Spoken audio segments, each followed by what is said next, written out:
महाराष्ट्रात पोलीस अधिकाऱ्यांच्या मोठ्या बदलीचा निर्णय जाहीर करण्यात आलाय। एकूण 21 IPS अधिकाऱ्यांच्या बदल्या करण्यात आल्या असून यात अमरावती ग्रामीण पोलीस विभागातही मोठे फेरबदल झाले आहेत। विशेष म्हणजे नागपूरमध्ये कर्तव्य बजावताना जखमी झालेले धाडसी अधिकारी निकेतन कदम यांची अमरावती ग्रामीण पोलीस अधीक्षकपदी नियुक्ती करण्यात आली आहे। सविस्तर माहितीनुसार महाराष्ट्र शासनाने महाराष्ट्र पोलीस अधिनियम 1951 च्या कलम 22 न अंतर्गत पोलीस स्थापना मंडळ क्रमांक 1 यांच्या शिफारशीनुसार राज्यातील IPS अधिकाऱ्यांच्या मोठ्या बदल्या केल्या आहेत। या बदल्यांमध्ये एकूण 21 अधिकाऱ्यांचा समावेश असून अमरावती ग्रामीण जिल्ह्यात महत्त्वाचे बदल झाले आहेत। अमरावती ग्रामीणचे पोलीस अधीक्षक म्हणून कार्यरत असलेले IPS विशाल आनंद यांची बदली धुळे जिल्ह्याच्या पोलीस अधीक्षकपदी करण्यात आली आहे। तर त्यांच्या जागी सध्या नागपूर शहरात झोन क्रमांक 5 चे DCP म्हणून कार्यरत असलेले IPS निकेतन बन्सीलाल कदम यांची अमरावती ग्रामीणच्या पोलीस अधीक्षकपदी नियुक्ती करण्यात आली आहे।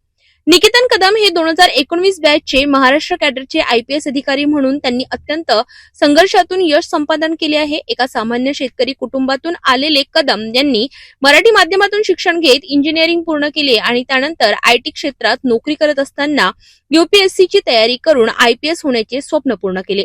नागपूरमध्ये मार्च 2025 मध्ये झालेल्या हिंसाचारादरम्यान त्यांनी अत्यंत धाडसाने परिस्थिती नियंत्रणात आणण्याचा प्रयत्न केला। या दरम्यान त्यांच्यावर उपद्रवींनी कुऱ्हाडीने जीवघेणा हल्लाही केला होता, ज्यामध्ये ते गंभीर जखमी झाले होते। तरीही त्यांनी आपले कर्तव्य बजावत पोलीस दलासाठी एक प्रेरणादायी उदाहरण निर्माण केले। दरम्यान अमरावती ग्रामीणचे अप्पर पोलीस अधीक्षक पंकज कुमावत यांची परभणी जिल्ह्याच्या पोलीस अधीक्षकपदी पदोन्नतीसह बदली करण्यात आली आहे।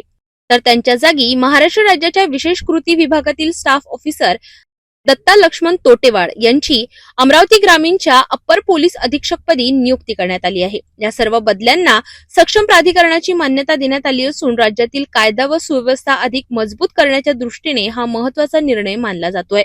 अशा प्रकारे अमरावती ग्रामीण पोलीस विभागात मोठे बदल झाले असून नव्याने नियुक्त झालेले अधिकारी कायदा व सुव्यवस्था अधिक मजबूत करतील अशी अपेक्षा व्यक्त केली जाते आहे।